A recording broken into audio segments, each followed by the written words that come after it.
Welcome to At the Ready Podcast, where we gear up men to navigate life's battles with purpose. Join us as we arm ourselves with wisdom, faith, and a community of men prepared to walk this life together. Now let's get ready.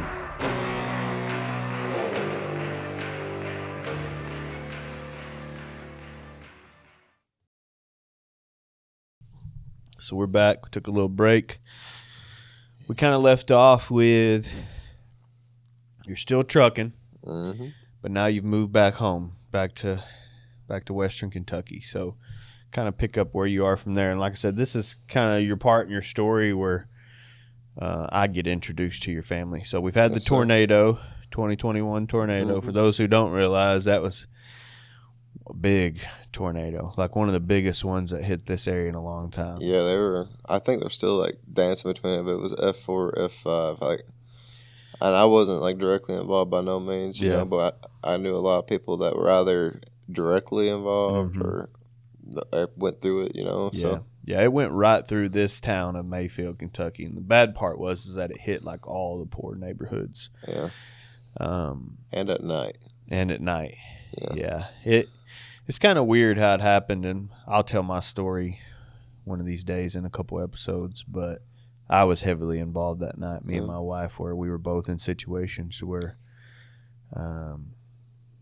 we were fortunate enough that it didn't affect us as far as it didn't hit our home, but also we were also in an area and a place in our life where we were able to help others, you know. So it was a big deal, very devastating to our community, and still is. Like, our town still, all like the downtown area, you know, some businesses built back, but some of it's still rubble and beat up, and we're almost 2.5 years later. Brother, I'll tell you, the first time I went over the hill right there by the like Dairy Queen, I can just see where buildings and houses and like parks and like everything used to be. It literally looks like a bomb just dropped, you know. And still to this day, it's kind of sad, you know. And like for these people that come from out of town and stuff to help this community, they don't feel that significance because like they ain't seen it. You know what I mean? Yeah. So, but yeah, so we come back to Mayfield right post tornado. We're staying at my parents'. The plan is to buy. We're gonna buy a home. Well, obviously, after the tornado, the market was crazy. You know, like people are displaced and everything. We found a home right not too far from here. Heather fell in love with it. And she said, you know, I love this house and everything. And so we did the whole thing, put in an offer. Offer got accepted. I'm still trucking. Well, we get a call. Deal can't go through. And we're like, well, why not? You know? Well, it turns out old boy had a lien out on the house for his business or something along those lines. Yeah. And so that fell through, needless to say. This is like a really, really busy time in the cow world, too. We're starting to run a lot of calves and everything, so I'm not home very much right now. Yeah. To just give context, like, we're doing house deals when I'm on the road. And Heather's devastated. She's like, what are we going to do? She said, I can't stand living with your parents. And I was like, well, I don't know, you know. And so I'm still hauling cows, and I'm starting to, the lifestyle's starting to wear on me. You know, like, I literally am at the point now, like, where I'm over it. I'm watching my kids grow up through FaceTime and Facebook, and I've never had to worry about my wife running around on me or nothing like that, but I'm over here doing stupidness, you know, and that isolation finally got to me, man. And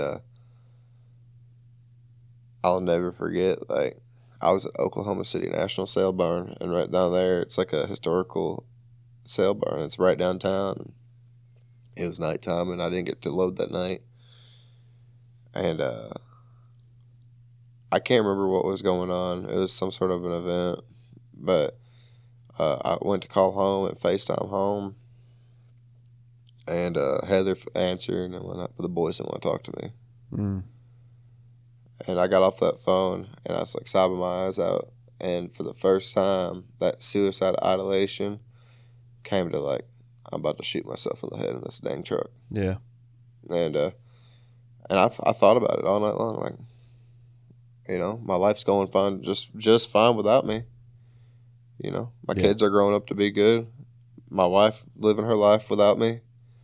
Like, my life is, what am I doing? Right. You know? And yeah, I was in a dark spot. I was in a real dark spot, and the following days after that, I just isolated, dude. I'm notorious for that. Like, something's wrong, I just isolate. Yeah. It's easier to just be alone and not deal with it. Yeah. Yeah, it is, man. And in the next following days after that, like less than a week, our realtor called Heather, and a house came on the market like within a couple minutes, and Heather's like, I'm gonna go look at it. And she called me. She was so excited.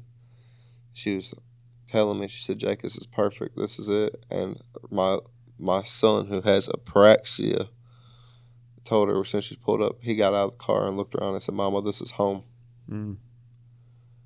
And she called me, and she was telling me about it. She said, the only downfall of Jake is it's 2 bedrooms, but it's a big old farm. It has a shop for the truck and this and that. She going down the list, and I'm like, dude, it has 2 bedrooms? And I'm like sucking the joy out of her. Mm-hmm. And don't even know it. Right. And I was like, yeah, whatever. You know, if you want the house, whatever. We ended up buying the house, and I love my house. But like that time, like, my mom wasn't there, Mm-hmm. you know. So we buy this house. I'm not even home to move. One of my friends from here in town, helped my family move. So I'm still out chasing cows and everything. Mm-hmm. And something happened. And I can't remember, but something in the old Peterbilt tore up. So my truck was at the shop right here, and I ended up being home for like a month, right? And this is like where my story starts kind of making a turn. Mm-hmm. And I think I may have been introduced to you like once before, like because I came and did a tornado help one time with Heather, because Heather wanted to get plugged in like from day one. Yeah. So when did y'all start going to church here with us? Well, there wasn't no y'all. Heather. Heather. When did Heather start? Heather started right there, like after the tornado. I don't know. I don't remember if like there was like actual services going on or what, but I know that she plugged in with his house because of her friends that she had known previously from around here. Yeah. So for those listening that might not know, the tornado hit on a Friday night, I believe it was, mm-hmm. and that next Sunday we turned our church into a distribution center. Mm-hmm. Like, we've got a pretty large church, and we pulled all the chairs out. And our pastor and some other local pastors all got together, and we started giving out supplies to the community. And for weeks afterwards, you know, multiple days a week, we would have giveaways, and people could come through and get food and water and you name it. And when disasters like this happen, people from all over the country give you stuff, you know, water. Yeah. We had a whole semi-trailer parked up on the hill full of pallets of bottled water, you know. And people did come out of the woodworks as far. I had a guy from Eastern Kentucky just pulls up one day. It's not a giveaway day. You know, I'm an elder at our church, so I'm here working. And he just walks up with this check for $5,000. And he's like, we need to give this to somebody. And we heard y'all are doing some things, so here's a check. He didn't ask me who I am, nothing, just this from Eastern Kentucky. So people are just wanting to give and help, which was great.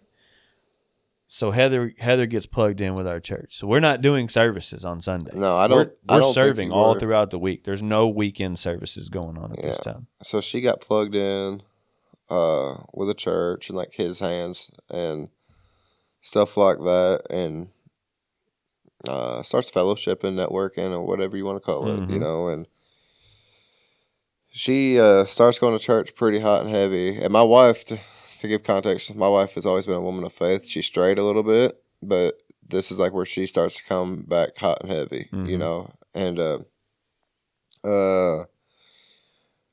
so I ended up broke down for like a month, and it was, I can't even remember what was wrong, but I'm at home. She drug me out to come do some his hands things, and I say drug me out because at that point I was reluctant to do it. It wasn't like I wasn't like jumping for joy to like let's go clean up sticks or whatever it was. Yeah, and so we get doing that, and services had to start back up. Okay, and the first week I go, and like I know like 3 people, and I think we got introduced pretty quick too, just because of the veteran thing. Yeah, like it seems like every veteran that comes through our church, our pastor's like, "Hey, let me introduce you to Brad," because he knows I'm a veteran, But yeah, which is a good thing. No, yeah, absolutely. We get each other. Yeah. So like I knew like 3 people, like truly knew them, and like from day one I walked in here and I'm like, man, like this is gonna be a drag, and wasn't going in it with the right mindset, like because I'm still at this depressed state, like where like I'm thinking about suicide a lot, but like I know I don't have the nerve to do it because I have 2 little boys that need me. Yeah. But I'm like stuck in this self-torture, and so we're going to church, and the first week it was I'm just there kind of a deal, right? And I started meeting some more and more folks. I'd met you. I had met a couple of different people. Met Lee by this point? No. Well, I might have, but like, no, not really. Okay. So like week 2, because week 1 was uneventful for me. Like I literally went to make Heather happy, and like the wrong reasons, right? And week 2, man, it's my first time I feel conviction, getting knocked out of my heart. Week 2 is the week I met Lee. I know that for a fact because Lee came up to me and he's like talking to me and he's like, "Man, let's have a conversation." Yeah, that's how he hit me up. And Lee will talk to anybody, man. Man, I love him. He loves the strays. And we got talking, and that's the first time I said I heard him say, he's like, "Oh, heifers and Harleys, man, we got a lot more in common than what you think, brother." And he's like, I already knew that cow truck drivers, they got the nicest trucks, the fastest truck, and the best dope. And I'm like, Lord have mercy. Yeah. But so because like in my mind, like I'm in church and this dude is like hitting me with this, like I was like, what kind of circus is this? Right. Yeah. Yeah. But that day on the ride home, Heather, we had went and ate, and we were driving back to where we live, and she's like, "Jake," she said, "You ever feel like you need to go to the altar?" And I was like, "Yeah, sometimes I do." I said, "It's a strange feeling." I said, "But I'm not going to do that." She's like, "Well, why not?" I said, "Because I don't know them people. I don't want them all over me. My anxiety can't handle that." Right. She's like, "Oh, okay. Well, apparently Heather talked to somebody, or I'm not sure how that went." Yeah, so I think Heather maybe had made friends with Morgan by then.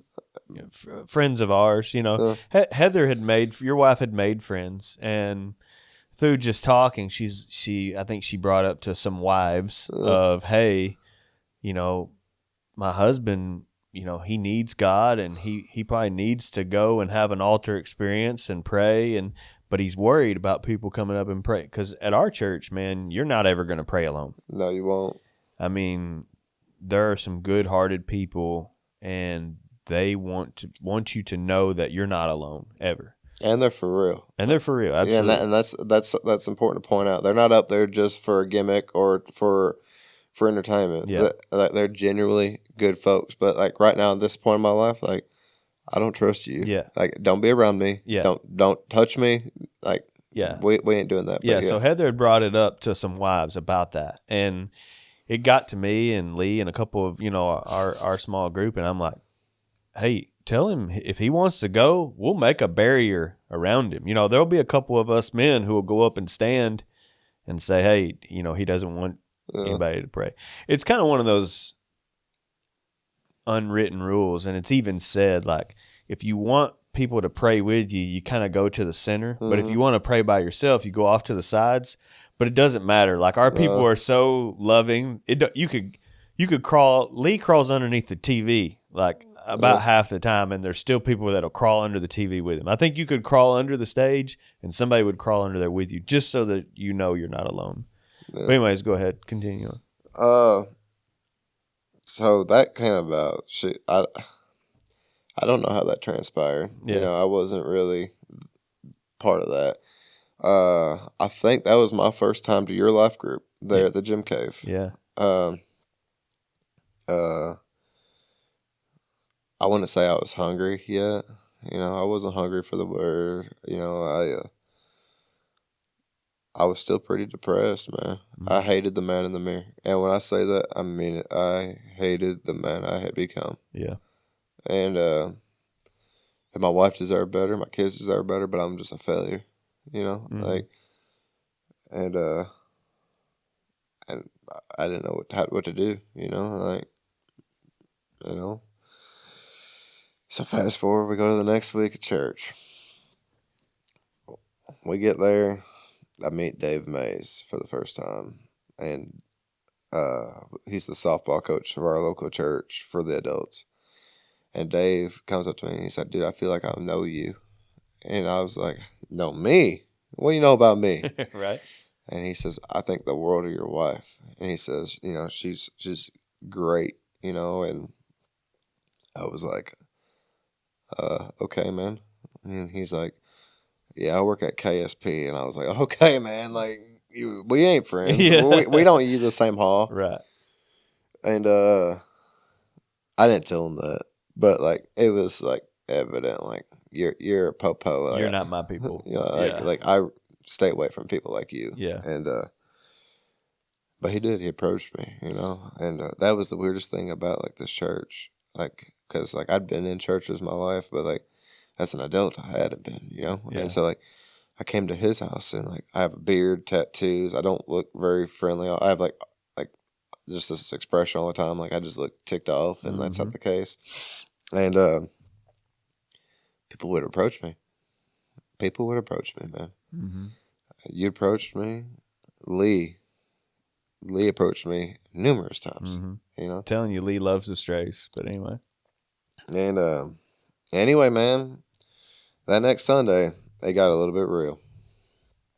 Like, I don't remember what Stephen was talking about, but, like, I remember, like, I was white knuckling the chair in front of me, and I, like, with every ounce of me, like, I was like, I need to go up there, and I don't know what it was. You're feeling drawn, man. I was feeling drawn, and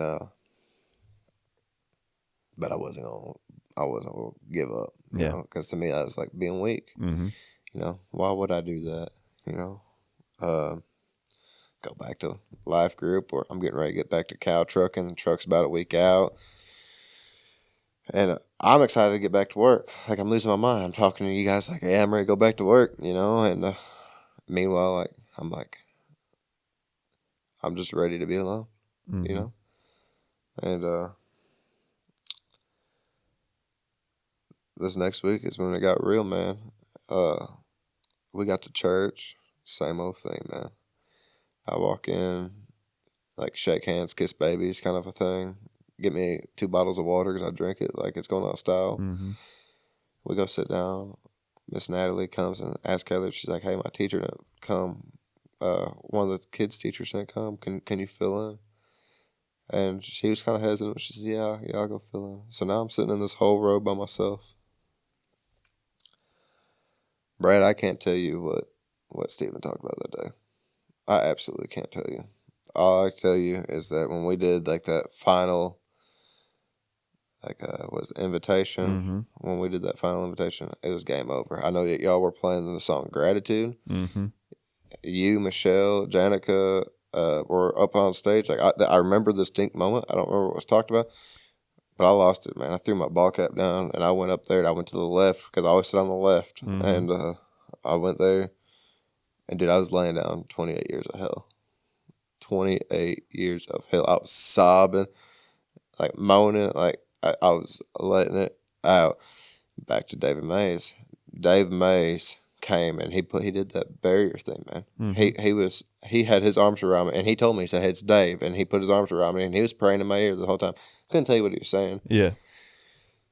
Morgan thought enough about me through my wife to go get my wife. Mm-hmm. And Heather came and held me.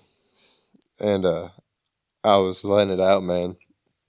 And I was laying it down, literally. And that moment was real, you know. And I got done praying and watering my beard. And I was staring at that wall. And I breathed. And for that first time in a long time, I breathed and I felt like I liked myself. Mm. I looked and my beautiful wife was crying with me. And she hugged me and held me tighter than I feel like she's ever held me. And at that moment, that was my moment, right? But I do an about face and I look and there's like 50 people behind us.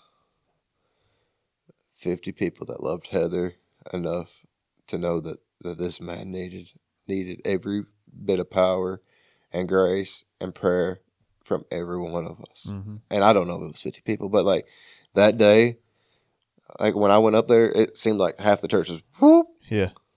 And nobody was touching me besides Dave and my wife. Yeah. Nobody.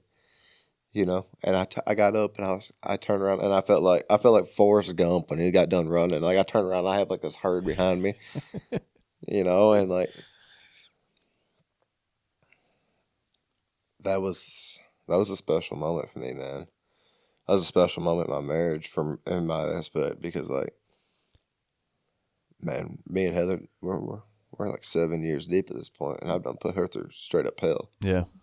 You know, and I even got into all the graphic, nasty, crappy details on here because we'd been here forever. Mm-hmm. You know, it's real simple. I was a piece of crap. I mean, you can fill in the rest. Yeah.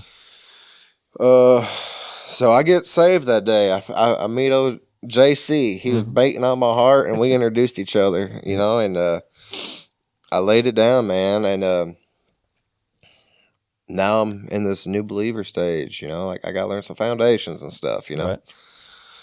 I go back to cow trucking for a little bit. Market falls off.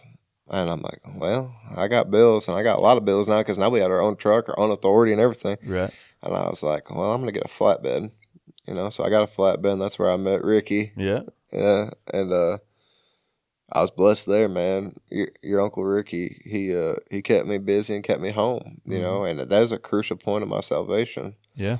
Because that really got me plugged in. And your uncle, whether you know it or not, he don't care if he's at work or anything. He will tell you about Jesus Christ. Yeah. And he didn't know my past. And he might not know my past until he hears this. Yeah. You know? But Ricky showed enough love and grace towards me and got me home because he knew it was important to me. And taught me Jesus on the side. Invited me to things that I saw a light in Rick. You know, and I'd like to see Ricky saw something in me too that was worth pouring into. Right. You know, worth saving. Yeah. Yeah. And so we were doing that for a little bit. I'm getting plugged in. I'm starting to go small groups. I went to the foundations course, and I'm like, I'm in a weird crossroads though. Like, don't you think for a minute once you lay down your life to Christ that like everything's going to be simple and easy? Because yeah, God does have the power to relieve addiction. He has the power to heal pain. He has the power to heal illnesses. Like, I'm not arguing that, but what I am going to argue is that those issues are so insignificant to him. Why would he do that to everybody? Right. He's not going to. Mm-hmm. He's not going to. And I personally believe that he's going to put you through some things that you're going to have to show how faithful and how hard you want to work. Amen. You know, right. And he knew that he's going to have to kick me in the mouth and make me work my tail off. Mm-hmm. And so that's what happened. You know, I was hauling flatbed, and I had talked to Terry here at the church. I was like, I think I want to get baptized. You know, I want to take that next step of obedience. We were going to your group. We done moved over here to the church on Sunday nights, and I think I want to take that step of obedience. Okay, so right now it's just in the talks, you know. And I really, really felt like Lee needed to baptize me. I don't know why. I don't know. Lee, like something in my spirit, Lee always made a point to make sure I was kosher. He always made a point to make sure that I was online. I wasn't straying, and he wouldn't give me a chance. Like, you know, this episode's going to come out after Lee's episode, so people are going to know who Lee is. Yeah, but you know, that man, God uses him in big ways, and like I said, he loves the strays. Yeah, you know, and he don't give himself credit, man. But like, he does not. He's so humble. It makes me want to slap him sometimes. He's so humble. And Lee's a big part of my story, man. Like, as far as salvation goes, man, he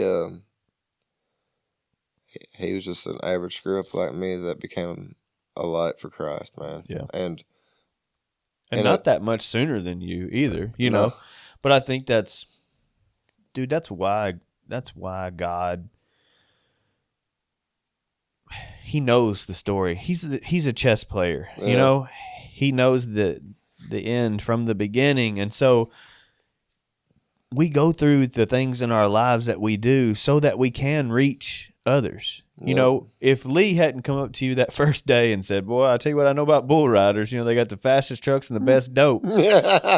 I mean, did that not automatically like grab your attention? Like, oh, this is my people right here. Yeah. Whereas if he would have come up in a suit and tie and been like, "Hi, brother, let me tell you about Jesus," you'd have been like, "Get away from me, dude." Yeah. Hey, you're right though, man. Like, I don't know. He definitely grabbed my attention. You're right, you know, and I don't know. Something in my spirit said that Lee Cooley was gonna be the man that baptized me. Yeah. And so I talked to Lee and I was like, "Man, I feel like I want you to baptize me." And he's like, "Whoa, brother, we're gonna have a conversation." And he did, man. And he sat me down after Sunday one day and he said, "I want you to know how real this is. Like, what you're about to do is as a step of obedience. I'm proud of you, but you got to realize, like, the old you is staying in that tank." Yeah. You know, and like that, like, you're not going to heaven because you got baptized, man. This is literally just a representation, like a act of obedience that is a symbol of being washed in the blood.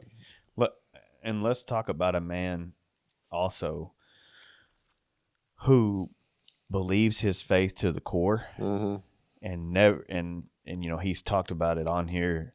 He's all in always in everything he does. And so the moment you asked him to baptize you, you know, whether you knew it or not, he was all in. Like, he came to me and he said, "Hey, Jake has asked me to baptize him." I'm like, "Great, you gonna do it?" And he's like, "I gotta sit down and talk with him first." And I was like, "What are you gonna talk about?" He said, "I'm fixing to make sure this is real."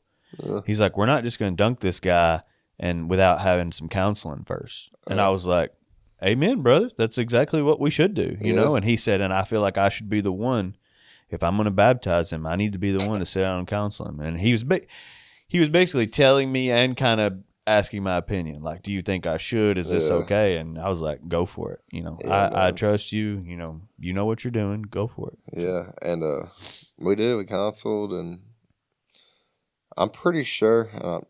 I know it was my first time being baptized, but I'm pretty sure it was Lee's first time baptizing somebody. I think it was too. Yeah. Like I'm pretty sure we talked about that, but I'm not. That might not be right. But. So let me just give a little perspective though, for people not watching. You're like what, 6? Like 6'1", 6'1", 6'2", probably 260. If not heavier. Yeah. And Lee's like 5'6", 160. You know. Yeah. But so it was pretty humorous sight to watch. Which, I mean, you're sitting down in a tank, but still, it's funny watching. Hey, yeah, and especially like when you watch the video, like just my body structure is so much bigger in his little hands. Like, oh man, it was awesome though, and he made me realize it though. he made me realize it was real. And so I got baptized. My wife was there. My kids got to watch it, you know. And it was a pretty euphoric moment, you know. I felt good about it. And then life happens, man. Yeah. You know, I'm still struggling with drinking. I'm not doing drugs. I ain't chasing women or nothing like that. But, like, I'm not necessarily being obedient either, though. You know, like, I'm still learning. Like, I'm in a really delicate spot in my walk. Like, because my whole surroundings and, like, my friend group and everything are dudes that haul cows that are toxic. You know? And we have nothing better to do when we're working than talk on the phone about toxic stuff all day long. Right. You know? I ended up flatbedding, was great, and I got to be home a lot, but we were kind of in some financial hardships just because, like, of a breakdown or something. It was something stupid, and insurance is really, really high for commercial, like, insurance, you know, like, it's very, very high. But I had gotten the opportunity to go hook up to a cow trailer and haul one last fall run, which is the busy season. That's the winter months, pretty much. And dude, I was heavily considering it. I was like, Heather, this could change things, you know. My wife didn't want that. Yeah. She finally got a man that was half decent, and here he is about to crawl back with one of those stupid cow trailers. Back in that hole. Yeah, and but she would never tell me that straight up, you know, because she knew that I'm just trying my best to give them a life that I felt that they deserved. And anyway, I go to group and I make it public knowledge like I'm about to go back hauling cows. It's forest season. I'll be back. Dip out. And I go pick up my cow trailer. And before you go blow past that moment, what did the people in group? So you go to small group, people who care about you, know your situation. Were they supportive? Were they not? So when I was there personally, they weren't supportive, but they weren't against it either. They were more like, "Are you sure you want to do that?" kind of a deal. Like, you know, we worry about you and everything like this. Now, granted, I'd get a few like straight up like, "Dude, you're screwing up," but not very many. And like at this point, like my trust level and the people were like, "Dude, you're not gonna sit here and like you're not gonna pay my bills." You know what I mean? So like I was like, let me go do what I know to do, make some fast money. I'm not gonna do drugs. I'm not gonna be an adulteress. I'm not gonna do none of that. I'm gonna go do this and then come back. And then after the fall run, we're washing our hands clean. Yeah. So I dip out and go haul cows, man. And dude, everything that could go wrong went wrong. Everything that went wrong. Like I broke down in Colorado and it was snowing on 80, and like I'm on the side of the road trying to change a freaking belt, like, and then like the guy like didn't pay me 1 week, and like it really got tight. Like I was in a bad situation at first. Now I'm in a real bad situation, and then it all came to a screeching halt. I was in Beaver Dam, Ohio. I can't remember the interstate, but I was running like 80 miles per hour, blew a steer tire, and just caught a guardrail, like the fence. It wasn't the guardrail, but it's like in the median, the wire. Yeah, that keeps you from going across. And I caught it, and it tore off a piece of my hood, and tore up my truck, and all just from one steer tire. You know, and a steer tire, if anybody don't know, that's literally the front tire that you steer the truck on a semi. And so I end up pulling into a truck stop there after I get my tire changed, and Brad, I'm wore out, bro. Like, I'm wore out, and I hadn't been drinking or nothing on the road. I'd been busy, so like I ain't been doing nothing stupid. My marriage was kind of strained, you know. Heather didn't want me there, you know, and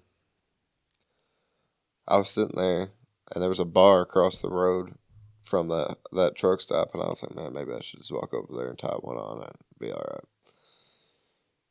But it was like 3 o'clock in the morning, and I'm like, no, I'm not want to walk, half a mile in the middle of the night in Ohio by myself. That's just asking for trouble. Mm-hmm.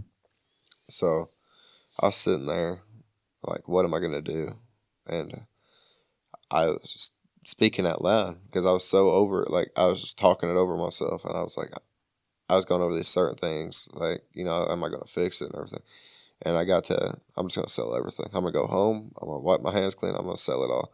And dude, I automatically felt peace. Wow. Automatically. Yeah. Like, I went to bed. I woke up the next morning. And I'm like, yeah, we're selling this. At this point, I ain't told my wife this. Like, so I get out of the truck next morning and it's tore up. And I'm like, what am I going to do here? So I like duct taped the Joker back together and zip ties, and like it was bad, dude. Like from like the whole hood to like the back quarter panel of my truck was just ripped up. I get it to where it's suitable to get down the road. I left the cow pot there. One of my buddies picked it up to take it home, and on my way home, I get to Florence, Kentucky, hit a bump. My step falls off, goes through and hits a car. Oh, dang. By luck have it, though, that lady's husband was a truck driver, and we got talking to him. I was like, dude, I promise you, I give you my word, do not file this on the insurance. I will pay for it. Like, and he is like, okay. And luckily, he was cool enough that we ended up doing that. But I get home, cows are over. I know that for sure. Mm-hmm. Like, I'm done with this, and I told Heather I'm done with trucking in general. Like I'm over it, And this is kind of a crucial moment though, because like I can't just quit. I'm heavily invested into this industry right now, like financially and just time and everything. And so I go back and holler at old Ricky Copeland, and I get back doing flatbed for a little bit. And the contentment level of that was unfulfilling too. Yeah. So I finally was obedient and sold my truck, sold everything. People thought I was crazier than could be. My wife didn't really necessarily agree with it. She said it was kind of radical. But I knew there was a bigger horizon for me. And I still know that, So to give context to what's going on this whole time, and I didn't know this until here recently, probably 3 weeks ago that I got filled into what was going on. But when I was on road that last time, my wife was begging and pleading at group and at church, bring my husband home, bring him home, get him out of hauling cows, bring him home, get him out of hauling cows, So she done been praying for me to come find Christ. I found Christ. Now she's begging him to get me home. I came home. And I didn't know none of this till here recently. And it turns out apparently everybody knew this besides me. Yeah. And your wife, she was a warrior for you while you were gone. I mean, she's probably wore a spot out on the floor of y'all's bedroom where she's been on her knees praying. Oh, I know, man. I know it, man, and I know a guy like me don't deserve her, and and that kind of leads up to now times, I still don't know what I want to do with my life. I don't know what my calling is. I drive a truck here locally, still just to pay bills, but it's just a job.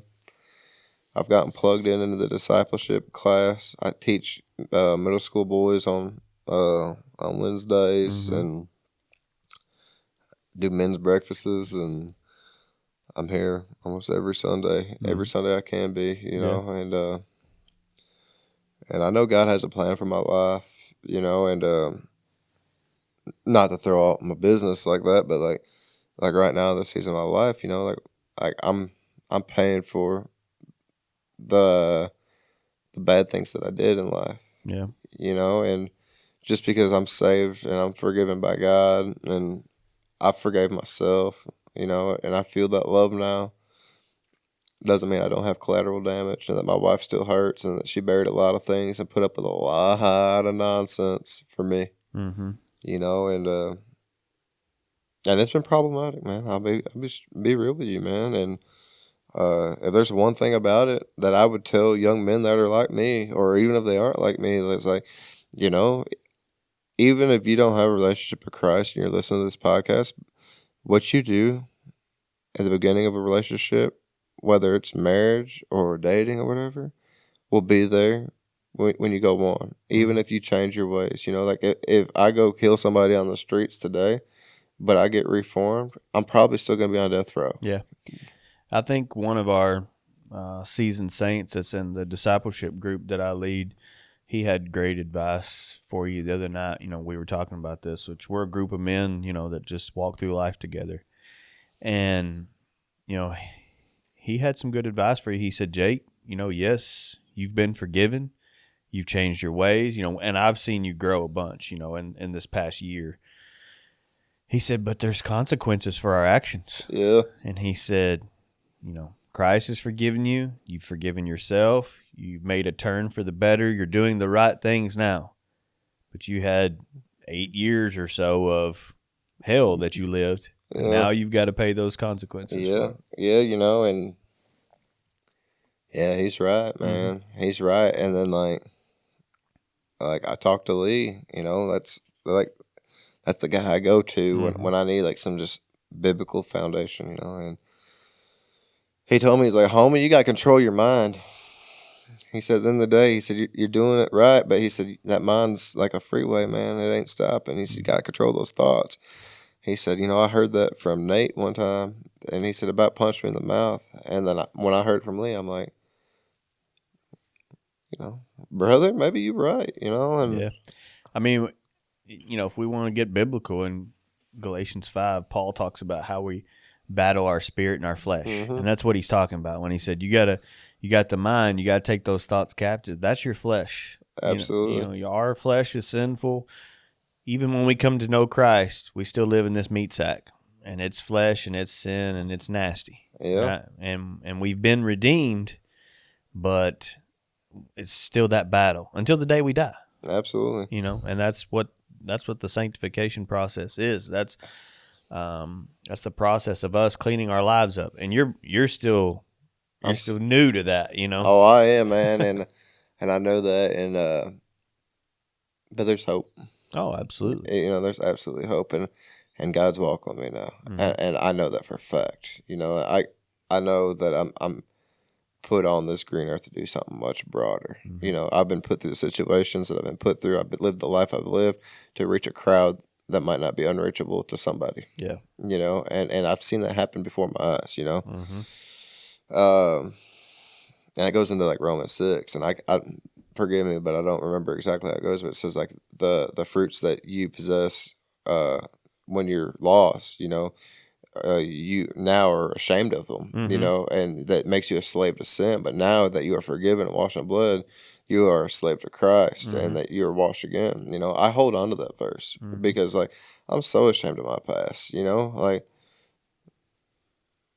you know, and I guarantee I'm not the only person that even attends this church that's doing stupid stuff that don't even want to talk about it, you know, and like, and I get that it shouldn't be everybody's business. I'm one of them people, you know, I'm one of them people, like, I call it my bedroom business, but like, at the end of the day, man, like, if you're going to be for real,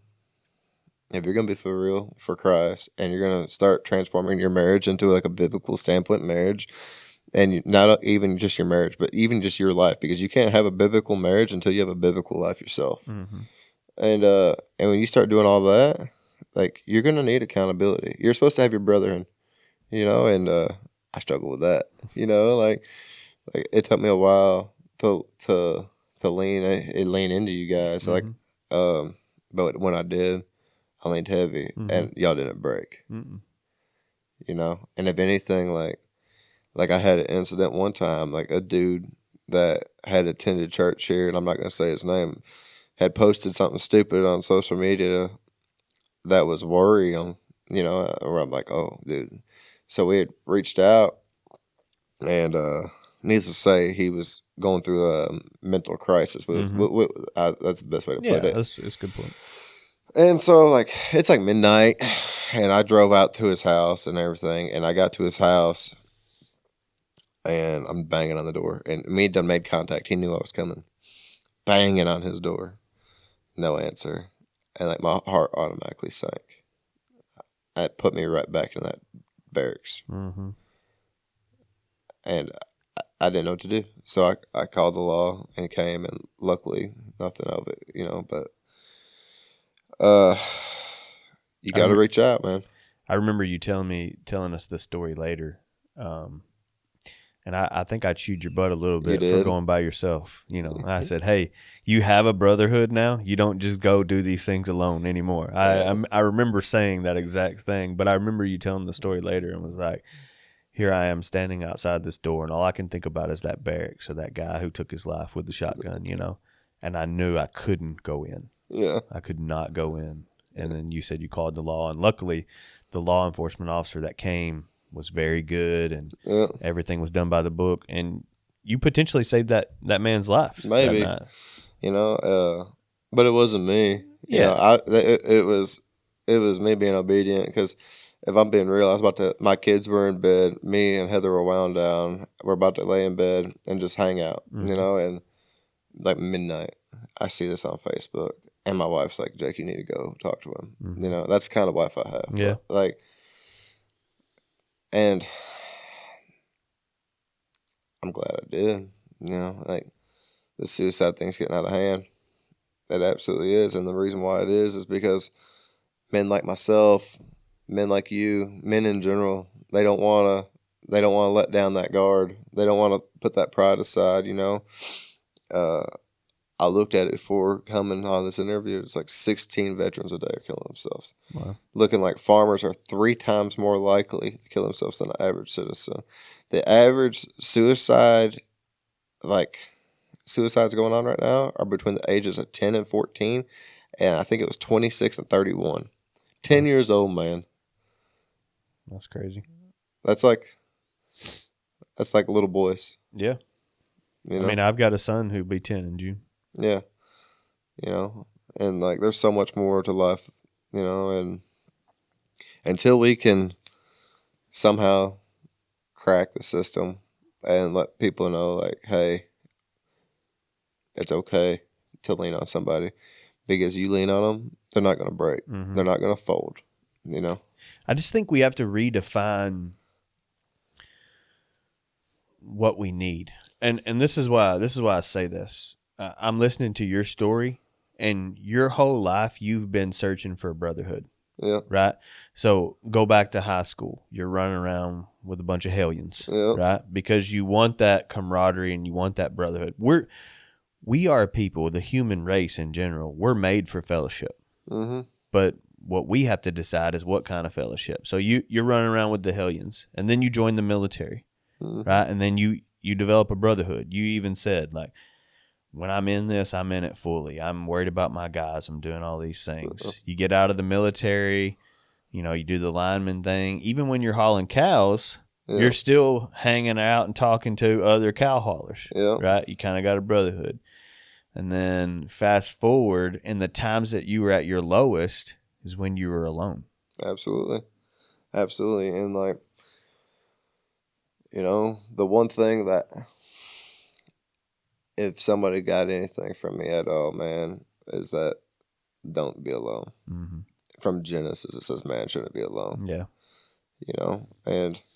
yeah, God even said that. He said it's not good for man to be alone. Yeah. Yeah. And if that means, coming to church, find somebody, And the other thing I encourage too is that the dudes that are coming to church and stuff that feel that conviction or feel the drawing, let go, bro. Mm-hmm. Let go. It's time to set down that doggone weight, But people don't want to be a circus act. Mm-hmm. Their pride's too high. I was that guy. Yeah. I was that guy, and Now I've been put in the position where dudes are literally singling me out to come pray with them about mental health issues and different things that people that have gotten to know me over the years. Because after I got saved and got plugged in and stuff, I wasn't antisocial no more. Like now, like I talk to everybody, you know, and everybody for the most part kind of knows at least pieces about me. Like, dude, we got to break it. We got to break it, and it's gonna continue to be worse and probably get worse, you know, because I mean we look around and our economy is garbage. Our political leaders right now don't care about you and me. You know, religion is pretty much a joke nowadays. You know, especially ours, Christianity, like actual true believers in Christ. So, you know, like people, the first thing they're going to say is like, well, not necessarily where we live here in Western Kentucky, but like big worldwide or at least U.S. wide, like, oh, well, you know, I've been church hurt, or Christians are judgmental or hypocritical and this, that, the other. And I get that. I get that. But guess what? There's bad people where you work. You know, there's bad people at McDonald's, but you go back to McDonald's and get that McChicken, you know, like. The thing that we have to realize with the church is the church is full of people. Broken, a lot of them unhealthy people. Yep. You know, unperfect people. And so just because you go to a place and you don't fit, that doesn't mean that you stop trying to fit. Right. You know, you find who those people are. Like my favorite saying, I've said it from the pulpit of our church, you know, if you go to a group, you know, I'm a shepherd over this church. So, you know, my job is to try and get people plugged in here. But, you know, I tell people from the stage a lot of times, hey, if you go to a small group and you don't fit in, then you go to a different one. Right. Right. You keep on trying until you find your people. I know just your own. Pull it a little bit closer. I know in your own, you've tried a couple of different groups, right? Yeah, man. So I've went to a couple, and they all have their benefits. They do, but like, man, I got used to being fed steak. You know, like. Those that don't know, this discipleship course is pretty rigorous, man. It calls for a lot of discipline, and a lot of it is going through the Bible page by page, verse by verse, breaking it down, and truly studying it. And then you have to write about it. So, like, now you're really learning it. Yeah, you can't just say I read. Nah. You're fixing to share what you wrote down, and we'll call you out if it's bullcrap. You know? Oh, yeah. And I was the least sanctified person in our group, and I still probably am. Yeah. You know, and but if it wasn't for that group pushing me to get in that deep water and tread water, or I was going to drown, I probably wouldn't have been where I'm at now. To where I go try these different groups, and I'm like, great people, love them, good conversation, but like, I'm not being fed. You know, I'm not being fed. I'm over here on purees, and I have an appetite for a T-bone. You know what I mean? And go back to the church thing too, man, real quick, is that like you're only going to get what you put into it, regardless. I agree with that. Yeah. So like if you come to church on Sunday, and I call it the Los Pinos crowd, and it absolutely grinds my gears, is like we won't even be closed out. We would be like the last prayer, people getting up leaving, you know, and I can't stand that. You know, like you can't stay 5 more minutes just to, out of respect at least, you know. But no, they got to get to that front of that line. But you got so many of them people that they expect that they're sanctifying by coming on Sunday morning, you know. And realistically, and this is 100% opinion, is that we don't do our learning on Sunday, really. In the sanctuary, Stephen delivers a message, and that should be like our motivation through the week. We do our learning with our brothers that are going to call you out on your bullcrap. We do our learning by ourselves when we wake up, and our first ministry is our home. We do our learning when we're speaking life into our children, and when we get ready every day as a man to be represented in the light of God, you know, and to go out there and so where people can see, like, oh man, Jake's changed, like he's changed, and it's happened to me now, like, and I'll be real, man. I'm not the best at citing scriptures. I'm not the best at like being forward in a sense, like, like I'm no pastor or nothing like that, but like I do feel fulfillment, doing it, talking about it, and I got some bull hollers that are talking to me about Jesus, and like at the end of the day, people are free will, right? They're gonna make their own decisions, but like you set your pride aside, you set everything aside, you go with a tender heart, open ears. I promise you right now, there's gonna be at least one thing in there that you can hold on to. Yeah, and this walk ain't easy. No. It's actually, life's gotten a lot harder since I've started becoming what I say the new Jake. But with it being harder, it's been a lot worth it. I don't carry the weight of my anxiety and depression and everything else on my shoulders. I ain't sitting here thinking about shooting myself or anything crazy anymore. But now I feel like Paul. Like where like I'm ready to, like, if I had to physically harm myself so these people would get saved, I absolutely would. And we just read about that last week, you know, and like that's where I'm at with it now, like, and I want to scream it from the rooftops, like this is working. Mm-hmm. It's there's a reason that men have been martyred for their faith, because it is the best thing that there is on this planet. Absolutely. If it wasn't, people wouldn't die for it. Absolutely, man. And like mental health alone. Look at just divorce rate. I think it's something stupid. It's like 8 out of 10 8 out of 10 marriages end up in divorce, like within 5 years. Mm-hmm. Yeah. Why do you think that is? I mean, communication is a big thing, but not a relationship, you know? Selfishness. Absolutely. Not humility. Having a servant heart is more... We have to have a servant's heart the same way that Christ did. Right. And I think that pours into every aspect of our lives. The hierarchy of relationships should always be God, our spouse, then our kids. A lot of people get that out of order, and that's what causes divorces, right? You put your kids on a pedestal, or you live your life through your kids because you had a crappy childhood. So our kids are important, don't get me wrong. But it should always be God first, then our spouse. Mm-hmm. And then having that servant's heart toward our spouse. I've said many times, and I think I've even said it on this platform, that anytime that I get inward focused in my marriage, like my wife don't do this for me, she's not touching me enough, I'm not getting enough, all these types of things. Every time I start to look inward, my marriage starts to suffer.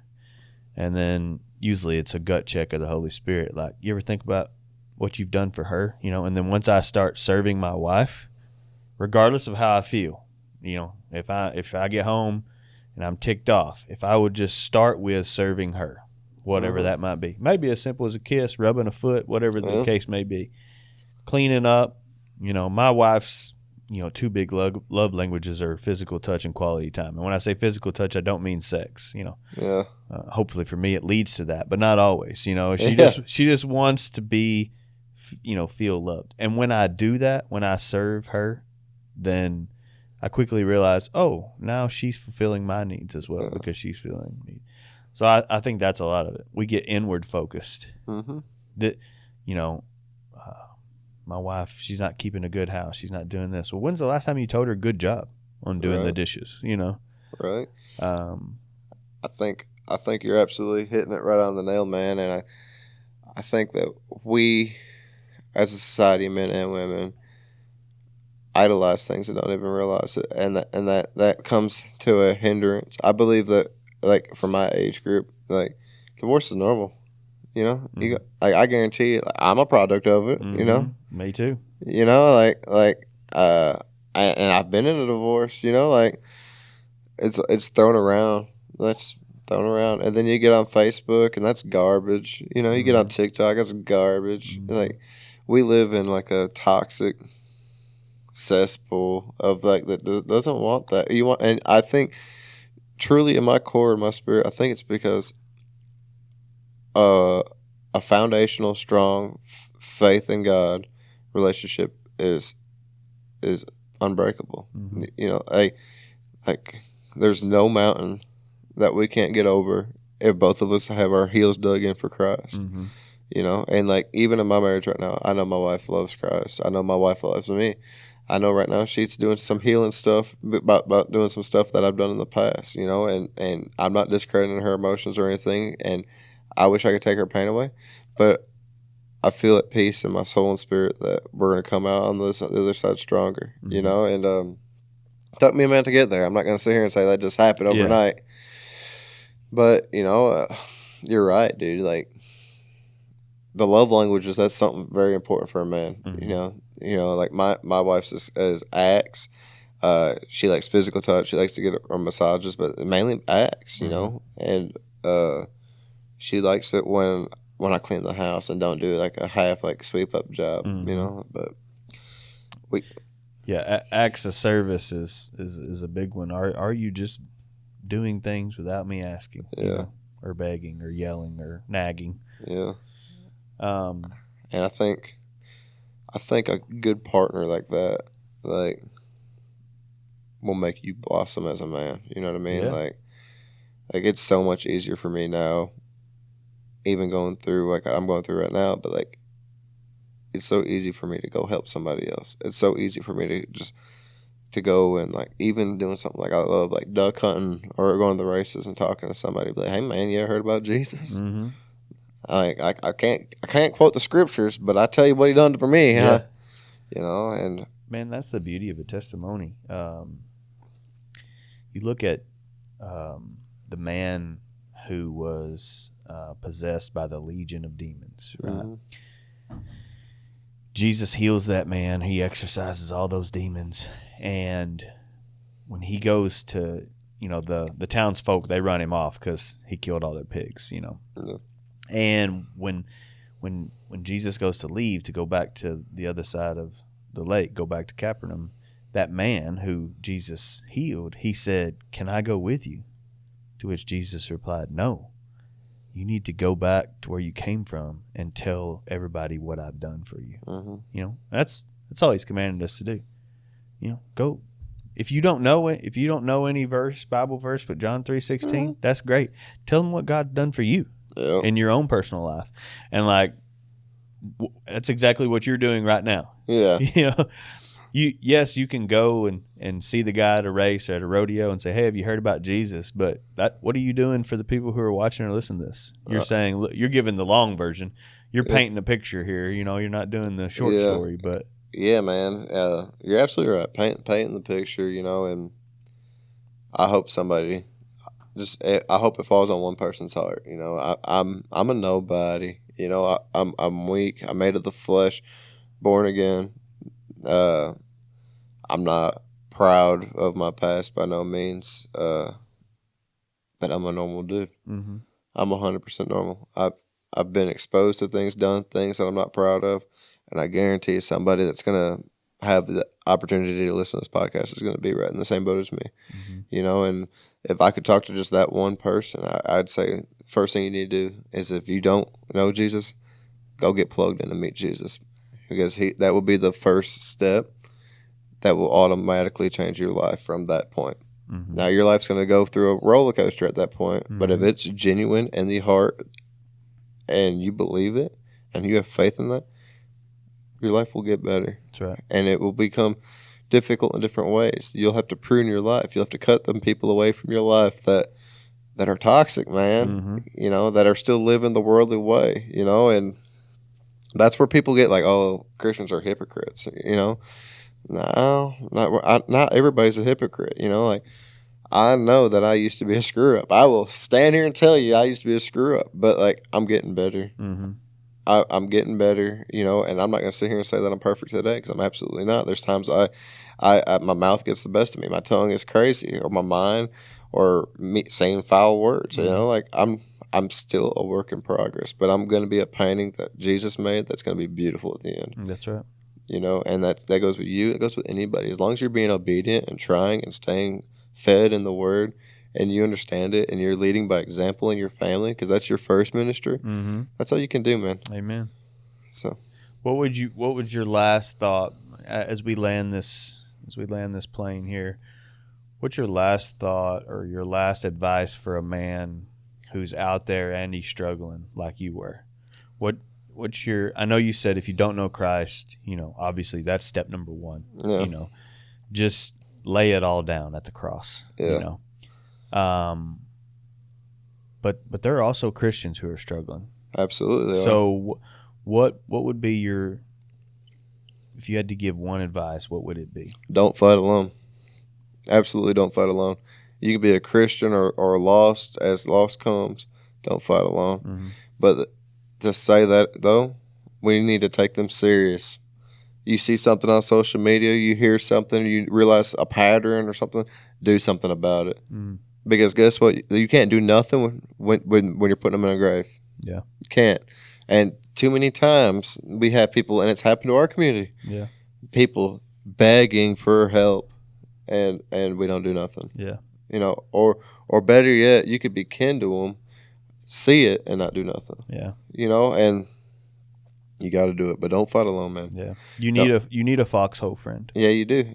You know, and yeah, you need that battle buddy, man, and you got to be able to rely on them. And people like you and me with our similar backgrounds, it's hard to trust and lean on somebody. Mm-hmm. It is.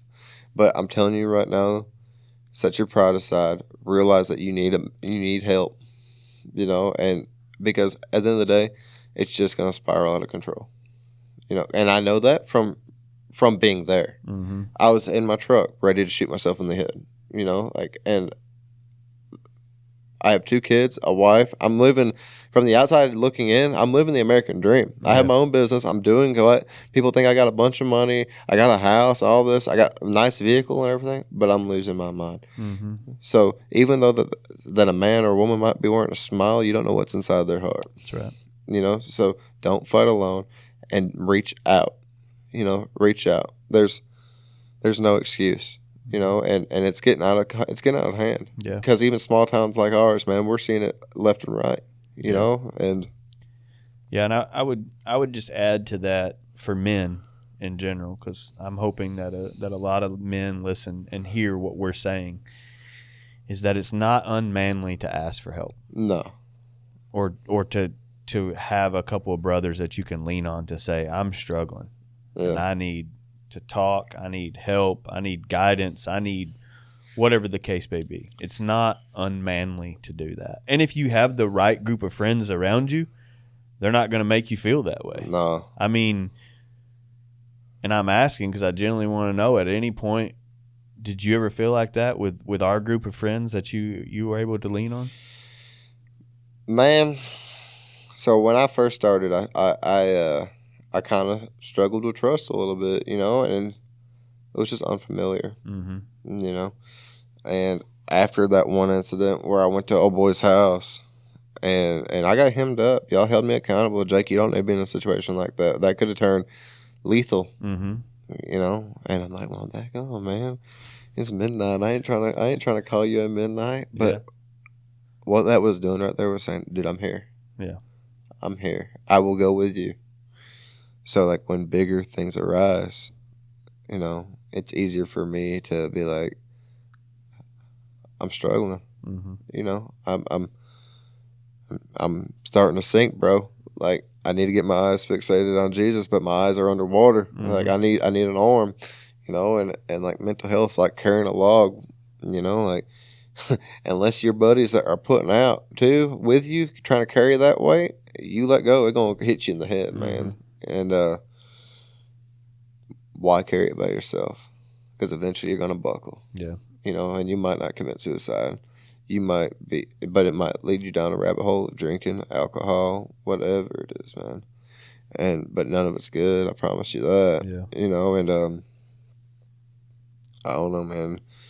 If we're landing this thing, my biggest thing that I ask is, like, if you are struggling, reach out. And if you're in our community and you don't have nobody to talk to, find me. Mm-hmm. You can find me here at church. I'm here all the time. Find me. And another thing being said, if somebody does reach out to you, keep their business between you guys. Yeah.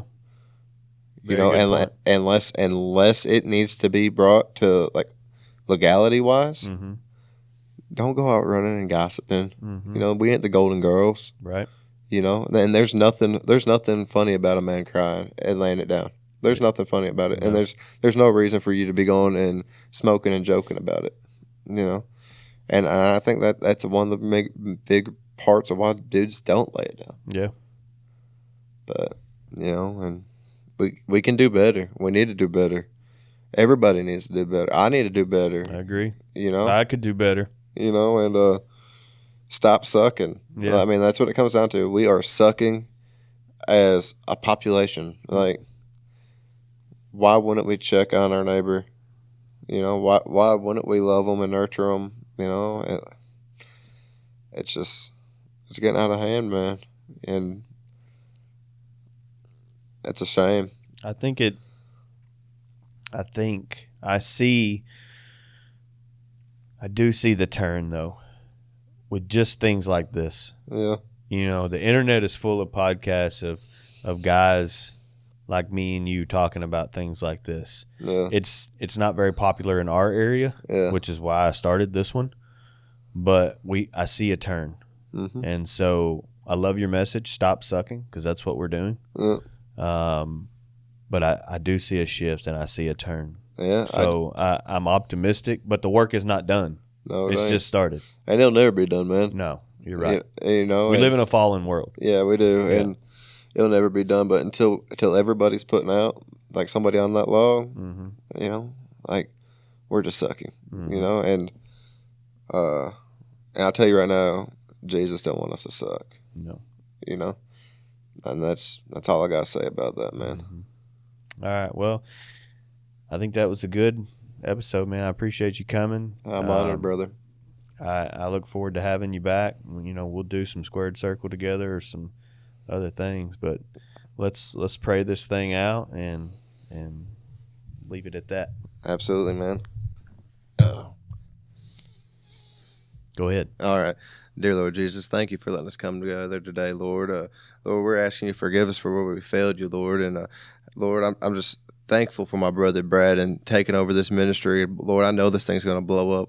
Lord, we have a calling for these men to be reached and hear just normal men like us talk and face issues together, Lord. And I'm asking you to let it fall on soft hearts and ears to hear it, Lord. And Lord, I just hope that our message today at least touches one person and one person that's struggling, and that they get the boldness and the strength from you to reach out, Lord, and lay it down at your feet. And Lord, I'm asking for a hedge of protection around me and my brother. Until next time, Lord, I love you. Amen.